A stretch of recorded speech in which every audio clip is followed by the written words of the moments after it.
اور لوگوں نے تو جو جنازوں کے ساتھ جو بے حرمتی کی، جو جنازوں کے ساتھ کیا، تو اگر جناب زینب یہ عزاداری نہ پھیلاتی، یہ کربلا کا پیغام نہ پھیلاتی تو ہم تک تو آج کچھ پہنچتا ہی نہیں. یہ جو عزاداری ہم دیکھ رہے ہیں، عزاداری جو ہم کر رہے ہیں، یہ صرف اور صرف جناب زینب کی عطا ہے.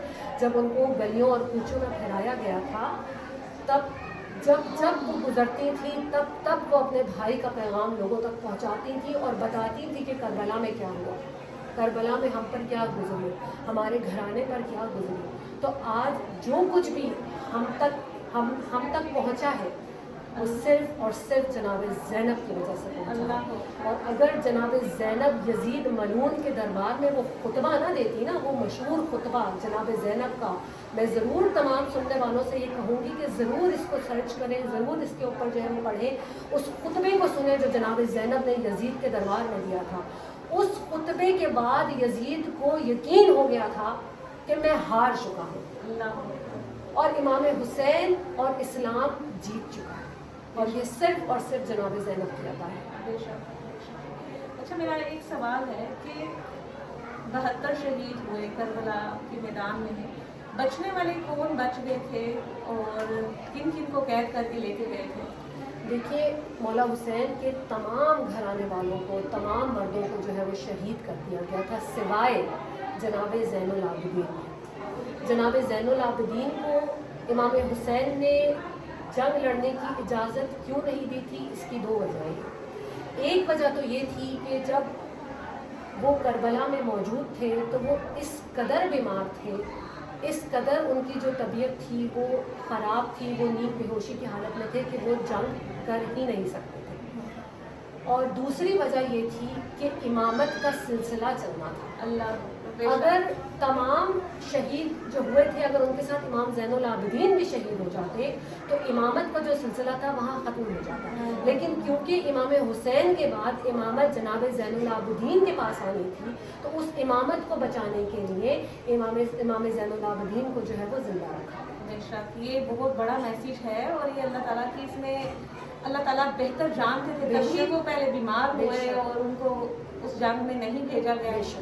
تو یہ حکم خدا ہی تھا. بے شک، بے شک. جی. اچھا، ہم خود اہل بیت کو اگر جاننا چاہتے ہیں اور اس کے بارے میں ہمیں کیا کرنا چاہیے؟ اپنی ریسرچ، اپنی مطلب آج کل تو اس طرح کی کتابیں، اس طرح کی چیزیں وہ اوپر لائی جاتی ہے، تو مطلب اہل بیت کا ذکر، اہل بیت کی کہی ہوئی باتیں وہ سب دب جاتی ہیں. تو ہم جو نئے ریسرچر ہیں یا دیکھنے والے ہیں تو وہ کس طرح اہل بیت کو جانیں؟ دیکھیے، میں تو اب یہ کہوں گی کہ اب تو بہت آسان ہو گیا ہے. اگر آپ پہلے زمانے کی بات کریں تو مجھے لگتا تھا کہ یہ سب بہت مشکل تھا، کیونکہ کتابوں کے اندر جو ہے وہ کتابوں کو ڈھونڈنا اور کتابوں کو پڑھنا اور پھر تمام انفارمیشن کو لینا اس وقت شاید مشکل تھا. لیکن آج کے دور میں جب آپ کتاب کا نام لکھیں اور کتاب آپ کے پاس حاضر ہے، موجود ہے، تو آج کے زمانے میں تو یہ بہت ہی آسان ہے. تو میں تو کہوں گی کہ ضرور اگر آپ کو کوئی بھی ڈاؤٹ ہے، اگر آپ کے ذہن میں کوئی بھی سوال ہے تو آپ پلیز اپنی جو معلومات ہیں اس میں اضافہ کیجئے، پلیز اپنی ریسرچ کے اوپر جو ہے وہ اضافہ کیجئے. آپ پڑھیے، آپ لوگوں سے پوچھیے. آپ جو لوگ امام حسین کا غم منا رہے ہیں آپ ان سے پوچھیے، وہ خامہ خواہ تو نہیں منا رہے نا، کسی وجہ سے منا رہے ہیں. آپ ان سے پوچھیے کہ آپ کیوں آج ہر جو ہے وہ مولا حسین کا چاہنے والا اپنی مال، اپنی جان، سب کچھ مولا حسین کو قربان کرنے کو تیار ہے.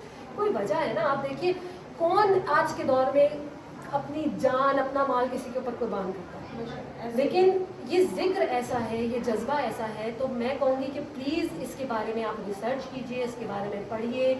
اور ہمارے شاید زندگی کا مقصد ہی یہی ہے کہ ہم سچ کو پہچانیں اور سچ کی جو ہے وہ اور حق کی جو ہے وہ تلاش کریں. بے شک، بالکل ایسا ہی ہے.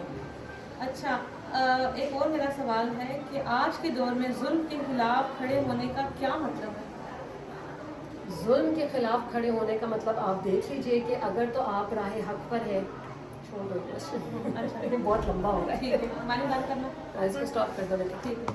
اچھا مدیحہ، میرا آپ سے آخری سوال ہے کہ شام غریبہ کی یاد کو منانے کا مقصد کیا ہے؟ اس کا مقصد صرف یہ ہے کہ ہم نے یہ پیغام قیامت تک جو ہے وہ جاری و ساری رکھنا ہے اور اپنی نسلوں تک جو ہے یہ پیغام پہنچانا ہے. دیکھیے اگر تو یہ ذکر رک جائے، اول تو یہ ذکر کبھی رکے گا نہیں، انشاءاللہ. یہ خدا کا معجزہ ہے. انشاءاللہ. جانے والے چلے جاتے ہیں، نہ کرنے والے یہ ذکر نہیں کرتے. لیکن آپ دیکھیے، آپ آج کے دن اگر آپ، میں نے آپ کو جس طریقے سے کہا ہے کہ اب تو ہر چیز آپ کی نظروں کے سامنے ہے نا، آپ صرف دیکھیے کہ آج امام حسین کے روزے پر کیا حال ہے، وہاں عزاداروں کا آپ رش دیکھیے. یہ ذکر رک ہی نہیں سکتا. لیکن بحیثیت مسلمان، بحیثیت انسان، ہمیں چاہیے کہ ہم اس ذکر کو سالہ سال کریں، کسی کے لیے نہیں، خدا کے لیے نہیں، امام حسین کے لیے نہیں، اپنے لیے، اپنے